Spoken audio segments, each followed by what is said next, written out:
تو انہوں نے کہا تھا جی وہ اپنی ماں کو انہوں نے کارگو کروا دیا ہے ڈبے میں بند کر کے.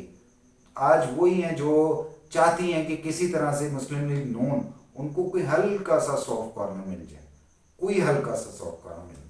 بات سافٹ کارنر کی ہے یہ جی, بات یہ ہے کہ جو پہلی کہانی ہوتی ہے بچپن سے دیکھتے آئے ہیں, کہانی اسی سائڈ پہ واپس آ گئی. ابھی بھی جو ہمارے بہت سارے لوگ جو ہمارے تو نہیں ہیں, مطلب ہمارے بھی ہیں اور ہمارے بھی نہیں ہیں, جو کہ قوم یوتھ سے تعلق رکھتے ہیں, تو ان لوگوں کی طرف سے جو اینکرز ٹھونسے نہیں گئے تھے مختلف چینلز میں, اب وہ جس طرح لئیے والا بھگوڑا ہے, شاپر ہو گیا, کوئی کباڑیا ہو گیا, اس طرح کے جو لوگ ہیں, اس طرح کے لوگوں کی ابھی بھی پچھلے دنوں یہی باتیں چلتی رہی ہیں کہ جی وہ آئے گا, وہ پکڑا جائے گا, اس کو ایئرپورٹ پہ پکڑیں گے. اچھا ایئرپورٹ پہ نہیں پکڑا گیا, جلسے کے درمیان میں پکڑ لیں گے. اچھا جلسے کے درمیان میں نہیں پکڑا گیا, اب مریض جا رہا ہے نا تو اسلام آباد پکڑ لیں گے, مریض سے اسلام آباد روڈ پہ پکڑ لیں گے. بھائی وہ جاتی عمرہ بھی آ گیا. ہم لوگ وہ جاہل لوگ ہیں جو کسی کی اچھائی کا اس کو کریڈٹ نہیں دے سکتے. ایک دور میں جب مودی یہاں پر آیا تب یہ کمپین چلائی گئی تھی, وہ 400 لوگ ہیں, وہ نواز شریف کی فیکٹریوں میں بیٹھے ہوئے ہیں. بھائی آج تک ایک بھی نہیں ملا, ایک بھی نہیں ملا. اور جی وہ مودی آیا ہے مزید لوگوں کو یہاں پہ ایڈجسٹ کروانے کے لیے, یہ پارٹنر ہیں اور یہ فلاں ہیں, یہ ڈھینگ ہیں. اچھا ان میں سے وہ بھی نہیں ہوا. 1 ارب آبادی کا وزیر اعظم ہمارے پاس چل کر آتا ہے ہمارے وزیر اعظم سے ملنے کے لیے, اس کو تو کہنا چاہیے تھا کہ بھائی مجھ سے ملنا میرے پاس آؤ. جس طرح سے کوئی اور فون کرتا رہا, اسے فون بھی نہیں اٹھایا, تو اس کو تو یہ کہنا چاہیے تھا, لیکن وہ چل کر آیا. اس نے آ کر یہاں پر اس کو رسپونڈ کیا, تو اس رسپونڈ کا بھی ان کو جواب نہیں ملا. تو لازمی سی بات ہے نا, ایسی قوم کے ساتھ پھر سمجھ سے باہر, جیسے قوم کے کرتوت ہوتے ہیں ویسے ہی حکمران مسلط کر دیے جاتے ہیں. تو قوم کے کرتوتوں پہ ہی مسلط ہوئے حکمران. اللہ تعالیٰ ان سے جان چھڑا دی ہماری, اور مزید بھی جان چھڑائے, اور ہمیشہ ایسے لوگوں سے جو کہ ملک کو توڑنے کے لیے آتے ہیں, جو کہ ملک کے منصوبے سی پیک اور دوسرے معاملات ان کو روکنے کے لیے آتے ہیں, ون مین شو کرنے کے لیے آتے ہیں, ان سے جان چھوٹ جائے ہمیشہ کے لیے, اور ہمیں کھل کے رہنے کی, سانس لینے کی آزادی ہو. کیونکہ جس دور میں یہ آیا تھا نا عمران خان, یہ میرا پرسنل ایکسپیرینس ہے, اس دور میں لوور لیول سے, چپڑاسی لیول سے لے کے اوپر تک ہر بندہ اپنی مستی میں پڑ گیا تھا. ہر بندے کو یہ لگتا تھا کہ یار میں ہی سب کچھ ہوں. ہر بندے نے, چاہے وہ ایک سپاہی تھا پولیس کا, چاہے وہ پولیس کے تھانے میں سے کوئی تھا, چاہے وہ عدلیہ میں سے کوئی تھا, چاہے وہ یعنی بیوروکریسی اور ہر چیز کے اندر عمران خان نے ایسا گند مچایا تھا کہ ہر بندہ ہی خود کو عمران خان سمجھنے لگ گیا تھا. تو بات ہے یہ کہ میاں محمد نواز شریف صاحب کے واپس آنے کی یہ ساری تمہید میں نے باندھی اس لیے تاکہ آپ کو خبر دے سکوں. خبر یہ ہے کہ یہ میاں نواز شریف 21 اکتوبر کو آئے ہیں پاکستان. 23 اکتوبر کو آصف علی زرداری صاحب نے میاں محمد نواز شریف کو کال کی ہے, اور انہوں نے ان کو ویلکم ٹو پاکستان والا, میرا خیال ہے میں نے کوڈ ٹو کوڈ ورڈ آپ کو بتا دیا کہ ویلکم ٹو پاکستان. تو یہ انہوں نے ان کو کال کی ہے. کال کرنے کے بعد مزید انہوں نے سیاسی جو حکمت عملی ہے اس پہ ڈسکس کی ہے, لیکن اصل گفتگو جو ہے وہ آج ہو گئی, اور آج ایک بہت بڑا فیصلہ بھی ہو گیا. ایکچولی یہ ملاقات کا فیصلہ ہوا ہے, یہ کوئی ٹیلی فونک فیصلہ نہیں ہوا.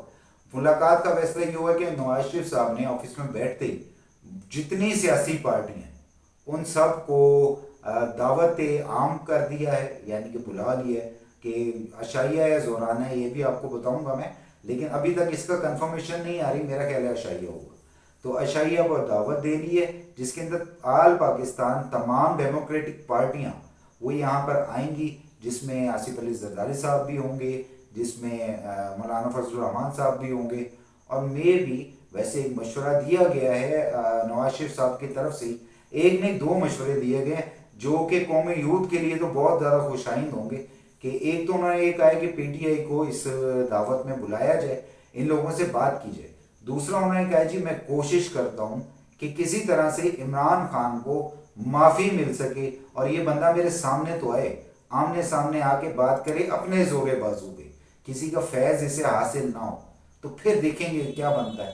ویسے جو ہے نا کل سے یوتھیوں نے بھی اپنی سیاسی سرگرمی اسٹارٹ کر دی ہے، انہوں نے بھی کچھ 10-12 بندے زمان پارک کے باہر کھڑے ہو کے 2 منٹ کی ویڈیو بنائی ہے، اس کے بعد سارے فرار ہو گئے، پتہ ہی نہیں کون کدھر سے آیا تھا، سب چلے گئے ہیں۔ لیکن یہ ہے کہ ویڈیو وائرل کرنے کی وہ پوری کوشش کر رہے ہیں، اور اسی طرح سے وہ مختلف جگہوں پہ، جس طرح سے آج ان کے کوئی وکیل صاحب ہیں، انہوں نے بھی آج کہا ہے کہ جی ہم تو یہ کر دیں گے ہم، حالانکہ کچھ بھی نہیں ہے۔ کل منصیرے کا جلسہ دیکھا ہے، نواز شریف نے منصیرہ میں جلسے کا اعلان کر دیا ہے، پہلا جلسہ پاکستان مسلم لیگ نون کی الیکشن کمپین کا منصیرہ میں ہوگا، اور وہیں سے جلسہ سٹارٹ ہوگا۔ مریم نواز کا بیسکلی وہ سسرال اسٹیڈیم بھی ہے نا، تو اس وجہ سے وہ وہاں سے سٹارٹ ہو رہا ہے۔ منصیرے کے جلسے کی بات ہو رہی تھی جی، کہ کل جو پی ٹی آئی نے وہاں پہ جلسہ کیا ہے، 200 کرسیاں لگائی تھیں، اور میرا خیال ہے 25، ہم نے جو گنتی کی ہے تو 25 کے قریب لوگ وہاں پہ موجود تھے۔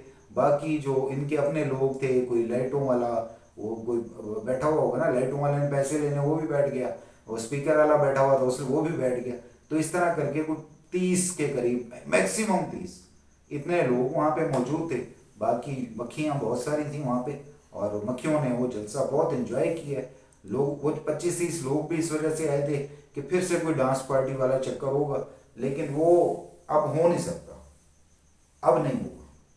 اچھا، نواز شریف صاحب نے جو چیلنج دیا گیا تھا ان کو یاسمین راشد کی طرف سے، کہ وہ چیلنج بیسکلی وہ نا ایک ہمارے ادھر اندرون شہر کے کچھ لوگ ہیں، تو وہ کہتے ہیں اب کے مار، اب کے مار، تو وہ اب کے مار والا چیلنج انہوں نے دیا تھا۔ حالانکہ وہ کئی دفعہ پہلے ایون جو بیگم کلثوم نواز تھیں مرحومہ، ان سے بھی ہار چکی ہیں، اور پاکستان مسلم لیگ نون کے کینڈیڈیٹ سے بھی ہار چکی ہیں، لیکن انہوں نے کہا نہیں، نواز شریف مارے گا تو مزہ آئے گا۔ تو جتنی ان کی عمر ہے، جو ان کا حساب کتاب ہے، ان کو چاہیے کہ اس عمر میں اس طرح کی حرکتیں نہ کریں۔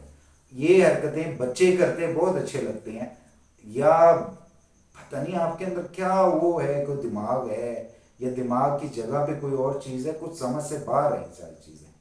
خیر، نواز شریف صاحب واپس آ گئے ہیں جی، میاں محمد نواز شریف صاحب، کیونکہ اس بات پہ ان کو بہت کاوڑ آتی ہے، غصہ لگتا ہے کہ ان کا نام کمپلیٹ نہ لیا جائے، تو انہوں نے واپس آ کے یہ کرنا شروع کر دیا ہے۔ آج انہوں نے ایک اور بہت اہم میٹنگ کی ہے، ان کی میٹنگ ہوئی ہے جی بشیر میمن صاحب سے، جو سابقہ ڈی جی ایف آئی اے تھے عمران خان کے دور میں، جن کی ویڈیوز بہت مشہور ہوئی تھی، جو اپنی ویڈیوز میں بتاتے تھے کہ عمران خان مجھے اپنے دفتر میں بلا کے وہ کہتے ہیں کہ جی مریم کو اندر کر دو، فلانے کو اندر کر دو، فلانے کو کر دو۔ انہوں نے کہا جی کیس کوئی نہیں، میں کہاں سے کر دوں؟ انہوں نے کہا کیس بناؤ۔ کہتا اگر میں نے یہ بات نہیں مانی تو اعظم خان میرا ہاتھ پکڑ کے واش روم میں لے کے ہیں، اور وہاں پہ جا کے مجھے کہتے ہیں کہ جی وہ اب جو خان صاحب کہہ رہے ہیں ویسے کریں، آپ کو میں سمجھا رہا ہوں نا جائے۔ انہوں نے کہا جی میں ریزائن کرنے پہ راضی ہوں، میں سب کچھ کرنے پہ راضی ہوں، یہ نہیں کروں گا۔ خیر، ان کو وہاں سے انہوں نے کس طریقے سے گھر بھیجا، اور کس طرح سے وہ ان کا یعنی جو ان کی ایک بنتی تھی، جو ان کو مراد ملنی چاہیے تھی، وہ بھی روک لی۔ تو بشیر میمن صاحب کی آج میٹنگ ہوئی ہے، اور انشاءاللہ یہ خبر میں آپ کو پہلے دے رہا ہوں، اگلے 24 سے 48 گھنٹے میں آپ کو پاکستان مسلم لیگ نواز کا سندھ کا صدر بشیر میمن صاحب وہ آپ کو نظر آئیں گے۔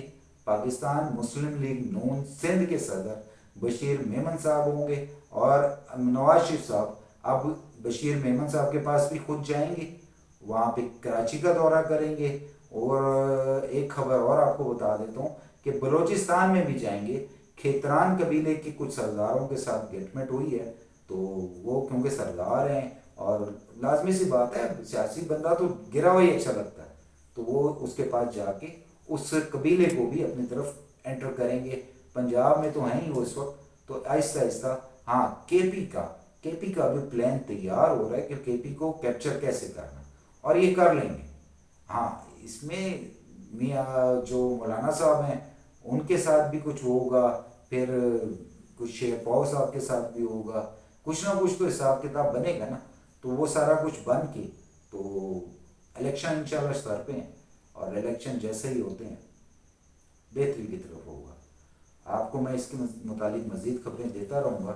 آپ سے جلد ملاقات ہوگی. اللہ حافظ.